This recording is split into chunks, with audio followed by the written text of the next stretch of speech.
इस एपिसोड की शुरुआत उसी सीन से होती है जब हमारा लास्ट एपिसोड एंड हुआ था, जहाँ पर अकाने और साइतो खड़े रहते हैं और अकाने साइतो से बोलती है, अगर इस बारे में तुमने किसी को बताया तो मैं तुम्हारी जान ले लूंगी। साइतो बोलता है ठीक है मैं समझ गया, और उसके बाद वो दोनों ही अंदर चले जाते हैं। अंदर जाने के बाद अकाने आलिया के साथ बात करने लगती है और साइतो वहाँ पर बैठ जाता है। थोड़ी देर बाद वहाँ सीसी आ जाती है। साइतो उसको देखकर थोड़ा हैरान होता है और बोलता है कि तुम यहाँ क्या कर रही हो। सीसी बोलती है कि भैया मुझे आप में से लड़की की खुशबू आ रही है। ये सुनकर साइतो थोड़ा चौंक जाता है और बोलता है कि तुम ये क्या बकवास कर रही हो। सीसी उसके गले पर बाइट करती है और बोलती है कि आपने शादी कर ली है ना भैया, आपने शादी कर ली और आप ग्रैंडफादर के नए घर में भी रह रहे हो। मुझे लगता है कि आपने अकाने के साथ शादी है।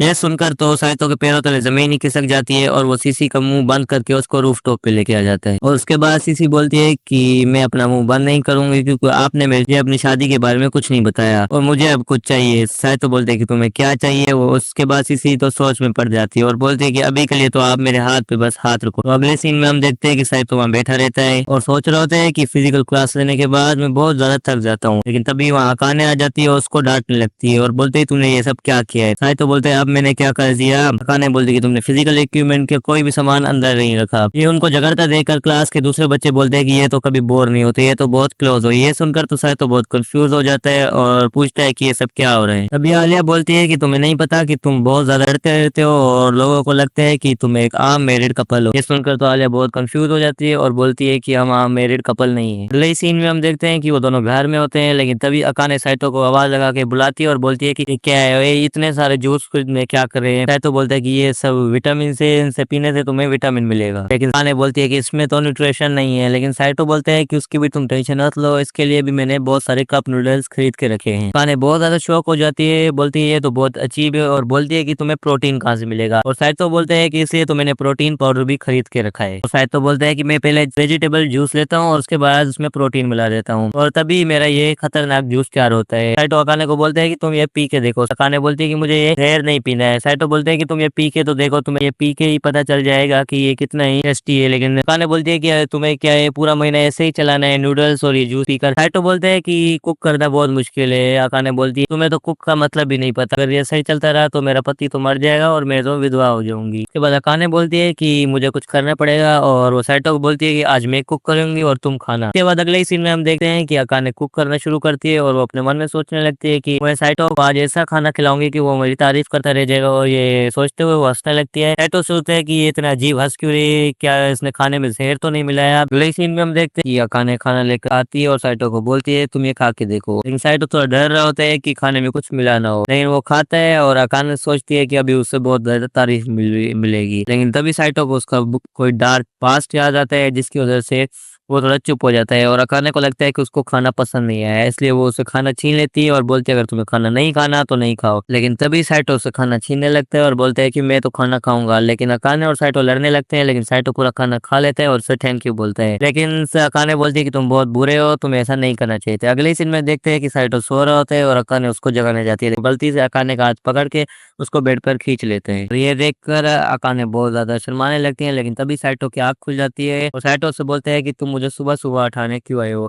तभी अकाने बोलती है कि तुमने रात जो जो खाया खाया था, लेकिन तुमने डिशेज नहीं धोई थी। लेकिन साइतो बोलता है कि जब तक डिशेज का पहाड़ नहीं बन जाता मैं नहीं धोने वाला। लेकिन अकाने बोलती है तुम्हें तो धोना पड़ेगा। अब अगले ही सीन में हम देखते हैं कि अकाने दोबारा शिकायत करने लगती है और बोलती है कि टॉयलेट में तुमने टॉयलेट पेपर ऐसे खोल के क्यों रखा है और साबुन भी नीचे गिरा हुआ है, तुम्हें टॉयलेट साफ करना चाहिए। लेकिन साइतो बोलते हैं मैं तो महीने में एक मर्तबा ही टॉयलेट साफ करता हूँ। ये सुनकर अकाने बोलती है तुम इंसान ही हो ना, तुम्हें तो थोड़ा साफ रहना चाहिए। और अकाने बोलती है कि मुझे एक साफ और प्योर लाइफ चाहिए। अगले सीन में हम देखते हैं कि वो दोनों स्कूल जा रहे होते हैं, लेकिन तभी साइतो सोच रहे होते हैं कि हम दोनों तो बिल्कुल अपोजिट है, हम शादी को टिका भी पाएंगे। और उसके बाद हम रात को देखते हैं जब साइतो गेम खेल रहा होता है और अकाने वहां आती है और अकाने बोलती है कि तुम बहुत ज़्यादा शोर कर रहे हो। लेकिन जब वो देखती है कि वो एक ज़ॉम्बी हंटिंग वाला गेम खेल रहा है तो अकाने डर जाती है और बोलती है कि मुझे एक खून खराबे वाला गेम नहीं पसंद है। और वो साइतो को बोलती है कि तुम्हें ये गेम बंद करना पड़ेगा। लेकिन साइतो बोलते है मैं ये गेम नहीं बंद कर सकता क्योंकि मैं अब लास्ट लेवल पे हूँ, ये थोड़ा सही रहता है। लेकिन तभी वो उसको लेकर झगड़ने लगते हैं और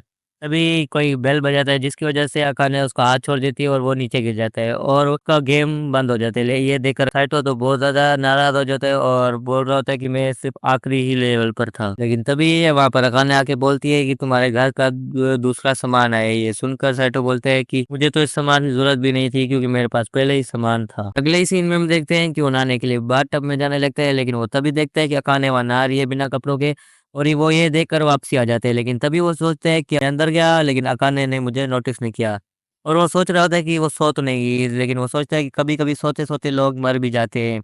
ये सोचकर वो दोबारा अंदर जाता है और अकाने को जगाने लगता है, लेकिन तभी अकाने उठ जाती है और उसको इस हाल में देखकर बहुत ज़्यादा गालियाँ देने लगती है कि तुम थरकी हो, ये हो। काइतोरो भी कुछ नहीं बोल सकता था, वो बोलता है कि मैं तो तुम्हें जगाने आया था कि तुम डूब के मर ना जाओ। अब अगले ही सीन में देखते हैं अकाने अपने बाल सुखा रही होती है और वो सोच रही होती है कि सच में साइटो मुझे बचाने आया हो तो, लेकिन रात को जब वो उससे बात करके पूछने लगती है लेकिन तभी वो लाइट्स ऑफ करके सो जाता है। देखकर तो अकाने बहुत ज़्यादा शर्मिंदा होती है उसको बहुत ज़्यादा सुनाने पर, लेकिन अगले ही दिन हम देखते हैं कि अकाने स्कूल में बहुत ज़्यादा उदास थी और डेस्क पर अपना सर रखकर सो रही थी। लेकिन तभी वहाँ पर आलिया होती है और उससे पूछती है कि तुम्हें क्या हुआ? अकाने बोलती है कि मेरी एक अपने दोस्त से लड़ाई हो गई, अब मुझे समझ नहीं आ रहा कि मैं क्या करूँ? आलिया बोलती है कि तुम साहित्य की तो बात नहीं कर रही। ये सुनकर वो बहुत ज़्यादा शर्मा जाती है और बोलती है कि नहीं, मैं उसकी बात नहीं कर रही। फिर आलिया बोलती है कि ठीक है, लेकिन मुझे लगता है कि तुम्हें उसे हक करना चाहिए। अकाने बोलती है मैं ये नहीं कर सकती। फिर आलिया बोलती है कि ठीक है, तो तुम उससे बात कर लो क्योंकि बात करने से सब कुछ ठीक हो जाता है। अगले ही सीन में देखते हैं कि साइटो अपनी बहन के साथ बैठा रहता है। उसकी बहन बोलती है कि भैया आप परेशान लग रहे हो, आपको क्या हुआ है? लेकिन साइटो बोलता है कि मैं अब घर में और नहीं रह सकता, लेकिन दादाजी मुझे प्रेशर दे रहे हैं कि अगर तुमने शादी नहीं की तो मैं सारी जायदाद उस आवारा कुत्ते को दे दूंगा, लेकिन मुझे किसी भी हाल में होजो कंपनी ग्रुप का नया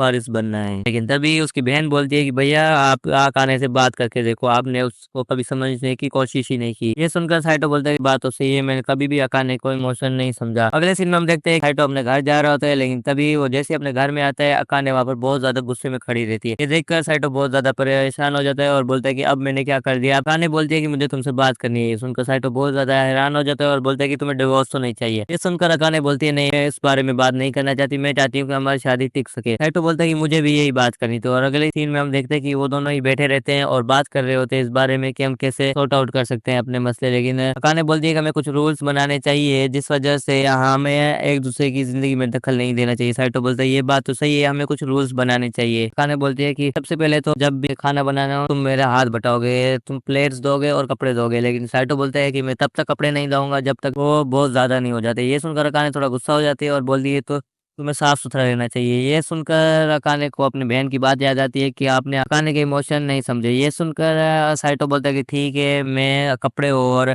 बर्तन धो दूँगा। ये सुनकर तो अकाने बहुत ज़्यादा शॉक हो जाती है और अकाने बोलती है कि तुम्हें मुझसे क्या चाहिए? ये सुनकर साइटो थोड़ा सोचता है और शर्माते हुए बोलता है कि तुम्हें मुझे छूने देना होगा। ये सुनकर अकाने बहुत ज़्यादा शॉक हो जाती है और बोलती है कि तुम मुझे अभी हैरेसमेंट करोगे? तो बोलता है कि तुम बहुत ज़्यादा छल्लो मत। मैं तुम्हें बस तभी छूऊँगा जब मैं नींद में होऊँगा, क्योंकि तुम्हें जब मैं नींद में होता हूँ और तुम्हें थोड़ा भी छूता हूँ, तुम बहुत ज़्यादा उछलती हो। ऐसे तो हमारा बेड भी टूट सकता है। लेकिन अकाने बोलती है कि ठीक है, मैं तुम्हें छूने दूँगी लेकिन क्लॉथ्स के बाहर। उसके अंदर अगर तुमने छुआ तो मैं तुम्हें जान से मार दूँगी। फिर अकाने बोलती है कि मैं एक और चीज़ चाहती हूँ कि तुम जब भी गेम खेलो तो तुम्हें हेडफ़ोन पहनो। ये सुनकर साहित्य बोलता है कि तुम्हें गेम से डर लगता है? अकाने बोलती है बिल्कुल नहीं। फिर साहित्य बोलता है कि मैंने बुक में कहीं पढ़ा था कि अगर तुम्हें और तुम्हारे पार्टनर को रिलेशनशिप अच्छा रखना है तो तुम्हें छोटी-छोटी चीज़ पर थैंक यू बोलना होगा। ये सुनकर अकाने बोलती है ये तो ठीक है, आज से हम छोटी से छोटी चीज़ पर थैंक यू बोलेंगे। और फिर अकाने बोलती है कि जब मैं कुक करूँ मैं चाहती हूँ कि तुम मुझे थैंक्स बोलो। ये सुनकर साइटो बोलता है कि टेंशन मत करो, मैं तुम्हारी तारीफ करूँगा, बोलूँगा कि खाना अच्छा बना है। फिर ये सुनकर अकाने थोड़ा चिढ़ जाती है और बोलती है कि अच्छा बना है ये कोई तारीफ है? साइटो बोलता है तुम टेंशन मत लो, अच्छा बना है ये मेरी डिक्शनरी में तारीफ के ही आता है। अगले सीन में हम देखते हैं कि अकाने आलिया से बात कर रही होती है और उससे थैंक यू बोल रही है क्योंकि उसकी वजह से वो दोनों थोड़ा अभी कैजुअल हो सके हैं। लेकिन तभी वहाँ पर साइटो आ जाते हैं और अकाने कॉल कट करके वहाँ पर लेट जाती है और बोलती है कि तुम मुझे छू सकते हो। ये सुनकर तो साइटो हैरान हो जाता है और बोलता है कि इसने तो मेरी बात को गलत ले लिया और वो बोलता है कि मैं गलती से टच होने की बात कर रहा था। ये सुनकर तो अकाने बहुत ज्यादा शॉक हो जाती है और बहुत ज्यादा एम्बेरस्ड हो जाती है। अगले ही सीन में हम देखते हैं कि साइटो अपनी बहन से बात कर रहा होता है, उससे पूछ रहा होता है कि हम और ज्यादा कैजुअल कैसे रह सकते हैं। अगले सीन में हम देखते हैं कि साइटो अकाने के लिए एक केक लेके जाता है जो उसका फेवरेट होता है। ये देखकर अकाने थोड़ा शॉक हो जाती है और बोलती है कि तुम्हें ये कैसे पता? लेकिन तभी साइटो बोलता है कि पिछले साल तुमने एनुअल फंक्शन में ये लिखा था। ये सुनकर अकाने थोड़ा शॉक हो जाती है और बोलती है तुम्हें वो याद था, लेकिन वो मैंने तो थोड़ा सा कॉपी की साइड में लिखा था। और अकाने बोलती है कि तुम्हारी मेमोरीज तो बहुत ज्यादा स्ट्रांग है। ये सुनकर साइटो उसको थैंक यू बोलता है, लेकिन तभी अकाने बहुत ज्यादा खुश हो जाती है और उसको खुश देखकर सैटो है बहुत हैरान हो जाता है और हल्का-सा ब्लश भी करने लगता है। लेकिन अगले ही सीन में अकाने बहुत ज़्यादा खाना बनाकर उसको खिलाने लगती है और सैटो बोलता है कि ये इतना सारा खाना तूने खुद बनाया है। खाकर बोलता है कि ये तो अच्छा बना है। ये सुनकर अकाने बहुत ज़्यादा खुश हो जाती है और उसको दोबारा खुश होकर देखकर सैटो दोबारा बहुत ज़्यादा हैरान हो जाता है। अगले सीन में हम देखते हैं कि सैटो प्लेटें धो रहा होता है और वो सोच रहा होता है कि अकाने को पता नहीं क्या हो गया है। वो तो छोटी से छोटी बात पर मुझसे चिढ़ने लगती है। आज पता नहीं वो इतना खुश कैसे रह रही है। लेकिन तभी वहाँ पर अकाने आ जाती है और बोलती है कि क्या तुम्हें मेरी हेल्प चाहिए? सैटो हैरान हो जाता है और बोलता है कि तुम भी किसी की हेल्प कर सकती हो। अकाने बोलती है अगर तुम्हें हेल्प नहीं चाहिए तो मैं तुम्हारी हेल्प करने के लिए मर ही नहीं जा रही हूँ। ये सुनकर सैटो बोलता है कि ठीक है तुम मेरी हेल्प कर सकती हो और उसकी हेल्प करने लगती है। लेकिन तभी सैटो उसको देखने लगता है और बोलता है कि मैं तो इसके साथ हमेशा लड़ता रहता हूँ। मैंने कभी नहीं देखा कि ये हँसते हुए बहुत ज़्यादा प्यारी लगती है। और इसी के साथ हमारा दूसरा एपिसोड भी खत्म होता है। अगर आपको अगर एक्सप्लेनेशन अच्छी लगी तो लाइक कीजिएगा। हम मिलते हैं अगली वीडियो में। मैं जल्द से जल्द इसका थर्ड पार्ट भी एक्सप्लेन कर दूंगा। आपका बहुत बहुत शुक्रिया।